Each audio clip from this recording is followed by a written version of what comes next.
વાવથરા જિલ્લામાં ચૂંટણીમાં પોલીસ બંદોબસ્તમાં તૈયારીઓ પૂર્ણ. વાવથરા જિલ્લા પોલીસ વડા ચિંતન તેરૈયાની ઉપસ્થિતિમાં બેઠક મળી.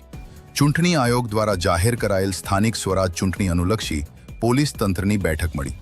સઘન ચેકિંગ હાથ ધરવામાં આવ્યું. બોર્ડર એરિયા પર દરેક ચેકપોસ્ટો પર સઘન ચેકિંગ હાથ ધરવામાં આવ્યું. જિલ્લામાં પંચાયતની 30 બેઠકો, 8 તાલુકા પંચાયતની 150 બેઠકો તેમજ 2 નગરપાલિકાના 13 વોર્ડ માટે ચૂંટણી યોજાનાર છે.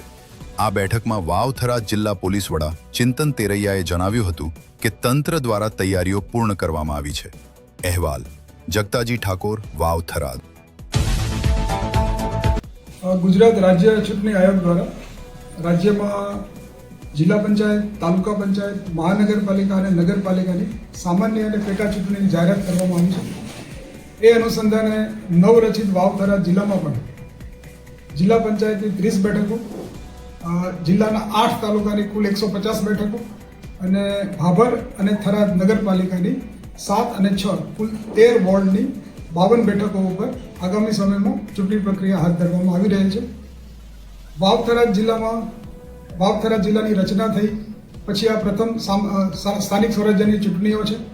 આ ચૂંટણી દરમિયાન રાજ્ય ચૂંટણી આયોગની કાયદો વ્યવસ્થા જાળવવાની જે માર્ગદર્શિકા છે તે મુજબ, આ ઉપરાંત આદર્શ આચાર સંહિતાની જે માર્ગદર્શિકા છે એનું ચુસ્તપણે પાલન થાય એ મુજબની વ્યવસ્થા જિલ્લા પોલીસ દ્વારા કરવામાં આવી રહેલ છે. પ્રથમ તબક્કામાં જિલ્લા ચૂંટણી અધિકારી દ્વારા જિલ્લા પંચાયત, તાલુકા પંચાયત અને નગરપાલિકાના જે મતદાન કેન્દ્રો અને મતદાન મથકો નક્કી કરવામાં આવેલ છે એ મુજબ હાલ પૂરતા આ જિલ્લામાં કુલ 469 મતદાન કેન્દ્રો અને 864 જેટલા મતદાન મથકો એ નક્કી કરવામાં આવેલ છે.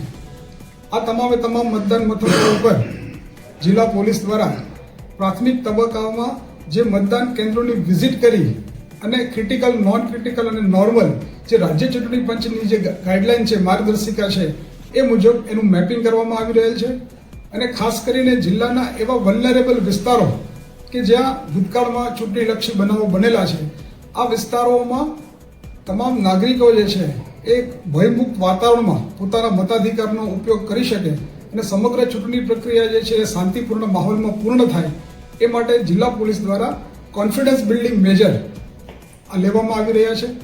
CBM કોન્ફિડન્સ બિલ્ડિંગ મેજરના ભાગરૂપે આ વિસ્તારોમાં ફ્લેગ માર્ચ, રૂટ પેટ્રોલિંગ અને શાંતિ સમિતિની મિટિંગ સહિતના અનેક કાર્યક્રમો પોલીસ વિભાગ દ્વારા કરવામાં આવી રહ્યા છે.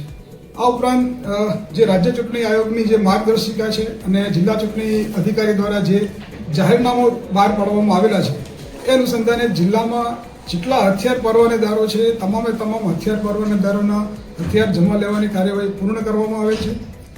જિલ્લાના એવા અસામાજિક તત્વો, માથાભારે ઇસમો કે જે ટ્રબલ મેકરો છે, ભૂતકાળમાં ચૂંટણીલક્ષી ગુનાહિત બાબતોમાં સંડોવાયેલા છે, એવા કુલ આજની સ્થિતિએ છેલ્લા 12 દિવસમાં 800થી વધારે લોકોના BNSSની જોગવાઈ પ્રમાણે અટકાયતી પગલાં લેવામાં આવેલ છે. આ ઉપરાંત આપ તમામ જાણો છો એમ વાવથરા જિલ્લો એ સરહદી વિસ્તાર છે. આંતરરાજ્ય અને આંતર જિલ્લા બંને જગ્યાએ કુલ 8 જેટલી ચેકપોસ્ટો હાલ જિલ્લા પોલીસ દ્વારા કાર્યરત કરવામાં આવેલ છે. અને છેલ્લા ચૂંટણી જાહેર થયાના 12 દિવસમાં જિલ્લા પોલીસ દ્વારા લગભગ 83 લાખનો મુદ્દામાલ જે અસામાજિક તત્વો તરફથી ગેરકાયદેસર જે પ્રોહિબિશનની પ્રવૃત્તિ કરતા હોય તો 83 લાખનો મુદ્દામાલ જપ્ત કરવામાં આવેલ છે. અને કુલ 5 જેટલા ઇસમોને માત્ર આ 12 દિવસના ગાળામાં પાસા હેઠળ અટકાયત કરવામાં આવેલ છે અને એક ઇસમની 2 ઇસમોને તડીપારના કેસોમાં એને કાર્યવાહી કરવામાં આવેલ છે. આ ઉપરાંત આવનારા સમયમાં જિલ્લાના તમામ નાગરિકો જે છે એ પોતાના બંધારણીય મતાધિકારનો એક શાંતિપૂર્ણ માહોલમાં ઉપયોગ કરી શકે અને સમગ્ર ચૂંટણી પ્રક્રિયા જે છે શાંતિપૂર્ણ વાતાવરણમાં પૂર્ણ થાય એ માટેના તમામ પ્રયાસો છે જિલ્લા પોલીસ દ્વારા કરવામાં આવી રહ્યા છે. સાહેબ, ચૂંટણી